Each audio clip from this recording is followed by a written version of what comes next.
WNBA finals. And so I'll leave it there. I mean, I'm just obviously disheartened. I'm a human too. I have a family. I have 2 kids who are devastated by these comments. And so all I'll say is just, it's obviously. It was meant to be the only day of the year that there would be no more noise. Christmas morning in 2025, especially for Commissioner Cathy Engelberg and the WNBA front office. A much-needed break was provided by the holiday. The league leadership needed a break after a season marked by unparalleled scandal, racial strife, and locker room infighting in addition to record-breaking viewership. They needed the news cycle to be on something other than the internal politics of women's basketball, like the NFL or the NBA Christmas games. However, a notification that broke that peace was sent out at precisely 10 o'clock a.m. Eastern Time, while families were opening presents and the sports world was still awakening. It wasn't a league news release. The WNBA's official account did not feature a highlight reel. It was a tweet from Nike that included a 30-second video that would undermine the commissioner's authority more than any controversy we've ever seen during the past 10 years. The From Anywhere commercial, which starred Caitlin Clark, went viral. According to reports, it caused complete panic-induced wrath inside the WNBA offices. You have to look beyond the basketball to see how a straightforward sneaker commercial could elicit such an emotional response from the top levels of the league. The power dynamics that have been changing underfoot for the past 2 years must be examined. The WNBA has operated on a very particular philosophy, the collective, for many years. If you appreciate this content, consider giving this video a like and subscribing to the channel. Believe it or not, more than 83% of viewers haven't subscribed yet. It's free and only takes a second, but it means the world to us. So, did you subscribe already? Great. Thank you so much for your support. Now, back to the video. The Shield is the brand. The 144, which stands for Every Player is Equal, Every Story Matters, and No Single Athlete is Bigger Than the Organization, is promoted by the league. Commissioner Engelbert has promoted a socialist approach to sports marketing as a means of shielding the league from unpredictability. However, the high-budget photography, A-list celebrity cameos from Travis Scott and the Kelce brothers, and a swagger that seemed more like a movie trailer than a sports advertisement were all present when that video debuted on Christmas morning. That philosophy required a sledgehammer. It made a clear and loud announcement that there was number 144. After Caitlin Clark, there are all the others. Furthermore, witnessing one player become a legendary figure without the league's consent or oversight was a direct threat to the authority of a commissioner who has built her reputation on overseeing the league's ecosystem. According to reports, league execs were on the phone all Christmas Day discussing the specifics of the advertisement. This was not a montage of video from WNBA games. The WNBA logo is actually hardly noticeable, if at all, if you look attentively. Clark's personal brand is the sole focus of the advertisement. It depicts her on a driveway in the snow, surrounded by the current cultural icons. Sinking shots from unattainable distances. It was an obvious message. The world asks, "Can you make it from here?" "From anywhere," she responds. It presents her as a cultural phenomenon that goes beyond basketball rather than as a player. According to insiders, Engelbert thought this was a rogue operation. To make sure that marketing materials promote the WNBA brand, the league typically collaborates with partners like Nike. However, Nike was showing off by telling the WNBA that they don't require the league in order to sell shoes. All they need is Caitlin. For a commissioner, it's a horrifying realization. The knowledge that your biggest star has outgrown her league.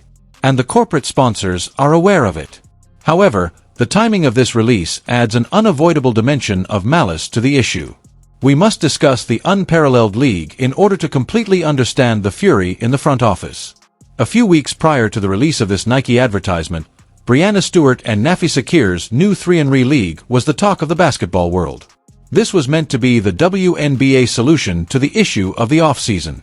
It was an equity-based league created by the players for the players with the goal of retaining talent in the U.S. and making money for the long-serving veterans. The commissioner has openly backed this effort, considering it an essential component of the WNBA's expansion plan. To get Caitlin Clark to join, they threw everything at her. According to leaked reports, they made her an unprecedented offer of over $1 million for a few weeks of work, much more than her WNBA pay. The offer was akin to that of Lionel Messi. What action did Clark take? No, she replied. She turned down the cash. She refused to be exposed. She made the decision to take a break, play golf, and avoid the limelight. Or so they believed. It seems like a calculated move to debut the From Anywhere commercial on Christmas Day, just as the professional league was attempting to gain momentum for its January tip-off. The elder guard of the WNBA claimed that Clark was losing out when she declined the unparalleled offer. They implied that by not playing, she was impeding the game's development. However, this advertisement quickly changed the course of events. The story is told via the view numbers. Clark's 30-second advertisement received 6 times as many views in a day as the unrivaled roster launch and reveal campaign put together. The establishment was publicly humiliated. It demonstrated that Clark could remain important without the unparalleled league. She was essential to the unparalleled league. It was disastrous for Commissioner Engelbert to see a shoe commercial overshadow her off-season strategy. It reaffirmed the notion that the supporters aren't devoted to the idea of women's basketball. They are devoted to the Caitlin Clark program. This realization deprives the commissioner of her leverage, making her work immensely more difficult. When a player has the keys to the entire kingdom, how do you control or discipline them? This leads us to the financial humiliation this advertisement reveals. Making the league appear affluent, aspirational, and professional is one of the commissioner's main responsibilities. Business is Kathy Angelberg's background. D'Yote was run by her. She is numerate. These figures are also dehumanizing. When you see Caitlin Clark interacting with NFL players and multimillionaire rappers while sporting custom gear in a commercial that appears to have cost $5 million to produce, it stands in stark contrast to the WNBA's reality. That 30-second clip had a higher production value than the majority of WNBA broadcasts. Every viewer is reminded that while Clark is earning millions from Nike, Gatorade, and State Farm, the league she actually plays for offers her a rookie salary that, to be honest, wouldn't cover the cost of the catering for that commercial shoot. For Engelbert, this is a PR nightmare. She is currently attempting to promote the idea that the WNBA is a significant league while negotiating future collective bargaining agreements. However, this advertisement always shouts the opposite when it plays during an NBA or NFL playoff game. It makes it quite clear that the main money is not in the league. It gives the Players Association the ability to remark, "Look at that," while pointing at the screen. Take a look at the value she is producing. Why are we squabbling over scraps? The league appears cheap as a result. The leadership appears inept for failing to take advantage of this benefit sooner. There are rumors that club owners are phoning Engelbert to inquire about why they aren't profiting from this marketing boom. There's more to the anger than just jealousy. It has to do with business. Nike is laughing all the way to the bank while the WNBA is excluded from the profit loop of its own greatest asset. The commissioner's fear is probably at its worst in the locker rooms, where the most harmful consequences of this commercial are occurring. The A.A. Wilson factor must be discussed. A.A. Wilson is currently the greatest player in the world by all conventional standards, a champion, and a 3-time MVP. She has an agreement with Nike as well. She recently had a commercial released as well. However, the internet is a harsh place, and as soon as Clark's advertisement appeared, side-by-side comparisons began to fly. Analysts and fans noticed the disparity in quality right away. Clark's advertisement was expensive, gloomy, and cinematic. Wilson's advertisement was criticized for being aesthetically flat, uncomplicated, and low effort. Online, the story began to take shape immediately.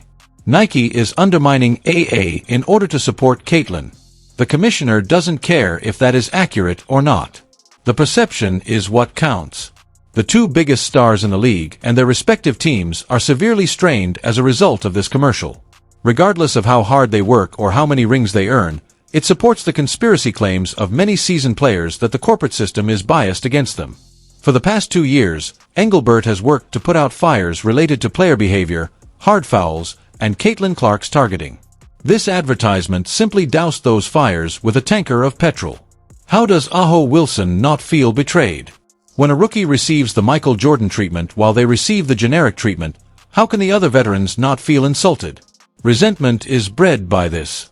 It makes you angry. And on the court, that rage shows up. The commissioner is aware that the product on the floor will suffer if the 2026 season devolves into a retribution tour where veterans target Clark because they believe Nike has humiliated them.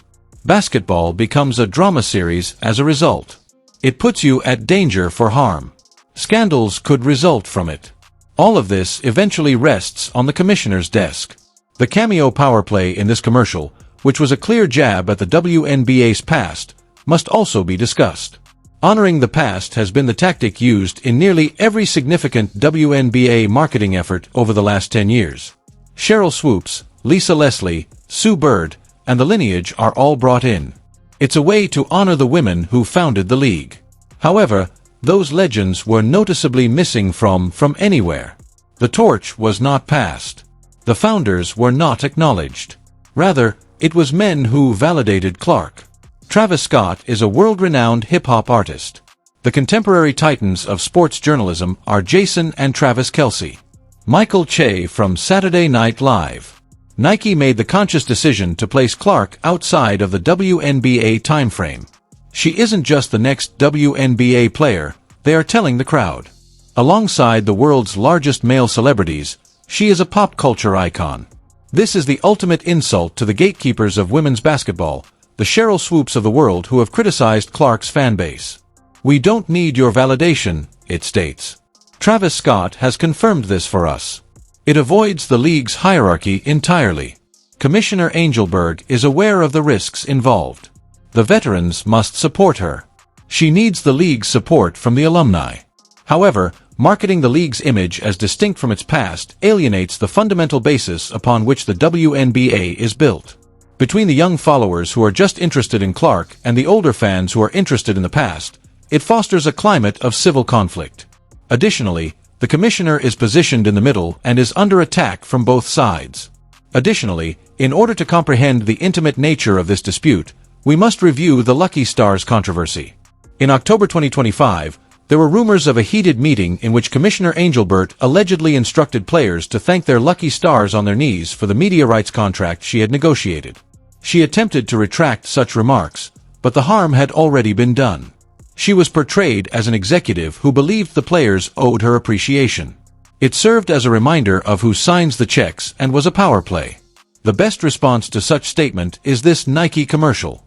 Without uttering a word, Caitlin Clark tells the commissioner, "I don't need to thank my lucky stars. The star is me." It proves that her worth is inherent. She attracts attention. The sponsors are brought by her. The money comes from her. The commissioner's authority is essentially undermined by the commercial. When Nike pays Clark $28 million annually, how can Engelbert encourage her to be thankful for a league that pays her $76,000? There is a problem with the maths. The balance of power has changed. The league is now the employee and the player is the employer. Angelbert is an intelligent woman. She is aware that the league loses control when a player realizes they are greater than the league's governance. With LeBron James, we witnessed it in the NBA. However, the income disparity between Clark and her peers is so much greater that this is much more dramatic. This advertisement also alludes to an impending danger. WNBA owners are kept up at night by this menace. The separation. The long-standing query, is Caitlin Clark good enough for the WNBA, has been addressed. This advertisement's sheer size raises a new query. Is the WNBA big enough for Caitlin Clark? The global aim that the WNBA is now unable to fulfill is suggested by the images, the global messaging, and the "From Anywhere" tagline. The commissioner is aware of how dangerous the present CBA is. What prevents Clark from founding her own league if the players choose to leave and the league is unable to provide her with a salary package commensurate with her worth? What would prevent Nike and Amazon from organizing a world tour featuring Caitlin Clark that would surpass the WNBA in popularity? This commercial demonstrates that there is money, even though it sounds absurd. Nike is prepared to invest in any car that yields the highest return if they are prepared to spend this much money on a 32nd place. Caitlin Clark, not the Indiana Fever or the WNBA as a whole, is currently that vehicle. This advertisement serves as a warning. It states, "We built this star and we can take her anywhere." At reality, the anger at the commissioner's office is dread. The dread of being outdated.